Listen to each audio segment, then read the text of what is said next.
তেওঁ আমাৰ মাজত নাই। তেওঁ আমাৰ মাজৰ পৰা গুচি গ'ল আৰু তেওঁৰ কথা মনত কৰি আমাৰ হৰবৰগাঁও আমাৰ গোটলাগতি সমাজত বিভিন্ন মানুহসকলক প্ৰতি ধৰ্মৰ মানুহসকলক লৈ পেলাই আমি মিলিজুলি তেওঁৰ চিৰ শান্তিৰ কাৰণে আমি দুৱাৰ এটা প্ৰাৰ্থনা কৰিছোঁ।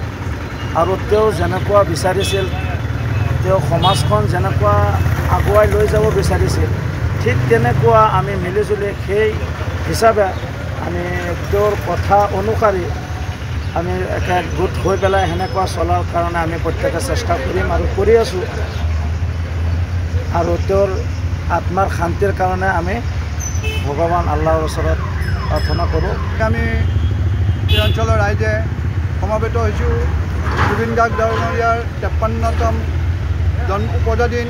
সেই উপলক্ষে তেখেতক সুঁৱৰি আজি আমি এই অঞ্চল জুৰি আৰু এই আমাৰ সমাজখনৰ বিভিন্ন জাতি জনগোষ্ঠী মিলি আমি তেখেতৰ অনাগত দিনত তেওঁৰ যিখিনি কৰ্মৰাশি আমি আগুৱাই নিব পাৰোঁ। তেখেতৰ বাটেৰে আমি গৈছোঁ, তেখেতৰ দেশৰ বাটেৰে আমি গৈছোঁ, তেখেতৰ দেশৰ আদৰ্শত আমি গৈছোঁ। আমি ভাবোঁ সমগ্ৰ অসমবাসীয়ে এইদৰে তেখেতক মনত ৰাখিব আৰু তেখেতৰ যিখিনি সপোন, যি সত্তাৰে আমাক দেখুৱাই গৈছে, সেইখিনি যাতে আমি সকলোৱে পূৰণ কৰিব পাৰোঁ আৰু আগুৱাই নিব পাৰোঁ, এই আশা ৰাখি আমি সমাজখনৰ কি নাম? এখন সমাজৰ এইখন হ'ল হৰবৰগাঁও গোটলাগতি আঞ্চলিক সমাজ, নগাঁও জিলাৰ।